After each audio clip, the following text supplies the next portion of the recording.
In this tutorial, we will cover how to relight your Blender rendered images in Nuke using the normals pass. This tutorial I'm using a camera model and HDR light downloaded from Polyhaven. Both are free and linked in the description if you want to follow along. We're using Cycle's render engine for this technique, so make sure you've switched over from Eevee. Next, you'll need to select either the denoising data or normal pass. Denoising data includes a denoise normal pass and is generally my preferred version of the normal pass as it gives clearer results. Next, jump into your render settings. I'd recommend bringing down your samples for a faster render. I lowered my samples by a division of 4, giving me 1024 samples.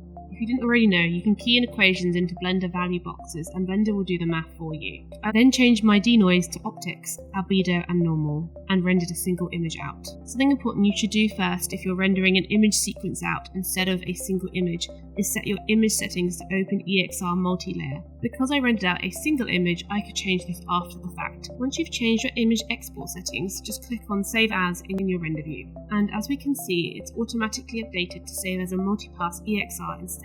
Name this and save. FYI, other image formats can't hold multipass information. Also be aware that a standard EXR in Blender will not render your images with multipass data either, so make sure you select Open EXR multilayer. Right, let's move into Nuke and look at our image. Drop in your image or create a read node and select it from your files. Create a shuffle node and switch to View Layer Combined to view your beauty pass. I renamed my shuffle nodes for viewing clarity, but you don't need to do this. Now create another shuffle node and select View Layer Denoising Normal or View Layer Normal depending on which one you rendered out from Blender. Then connect your normal data directly into corresponding RGB inputs. Select your normal shuffle and use the shortcut key 1 on your keyboard to view your normal output, and you should see something that looks like this. If you've watched my other video, how to fix lighting issues with position to points in Nuke, then you might be wondering if you need to fix your normal pass for this technique to work correctly as well. Honestly, having experimented with this technique quite a bit, it doesn't seem to be necessary, and I personally found cleaner results with this setup.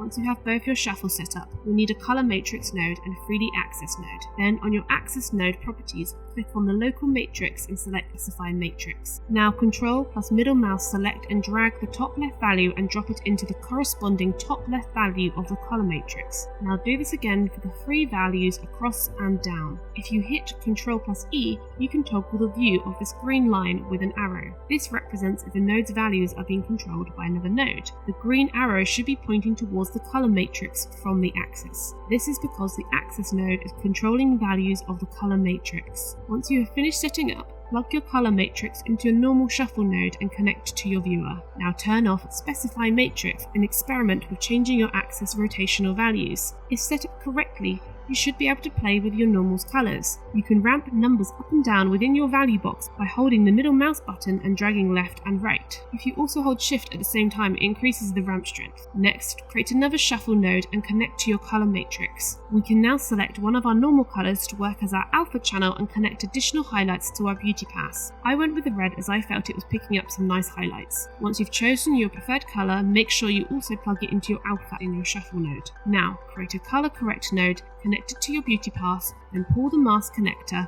which is the arrow that is displayed on the right of the color correct node, and drag it into the shuffle node. Once connected, it will be labeled masked. And now we can test if it is working correctly. Click on the gain color wheel and pull up some colors. If you can't see anything, try pulling up the gamma as well. You can play with your gain RGB to create different highlight colors. And that's the basics of this technique. You can try experimenting with different values in your axis to get different results, or use your blue/green channel instead. You can also try changing your normal shuffle properties to get different effects. I'd recommend just playing around and seeing what different results you can get. This technique is particularly useful for creating strong highlights and REM lights. It isn't as heavy on your computer as a position to points lighting setup, but your relighting options are much more limited. I'd recommend checking out this Nuke relighting tutorial if you want to learn more about how to relight your 3D renders in Nuke. I demonstrate in this tutorial how you can create a gobo light effect in Nuke with 3D lights. There's loads more you can do once you understand how to use your position to points in Nuke.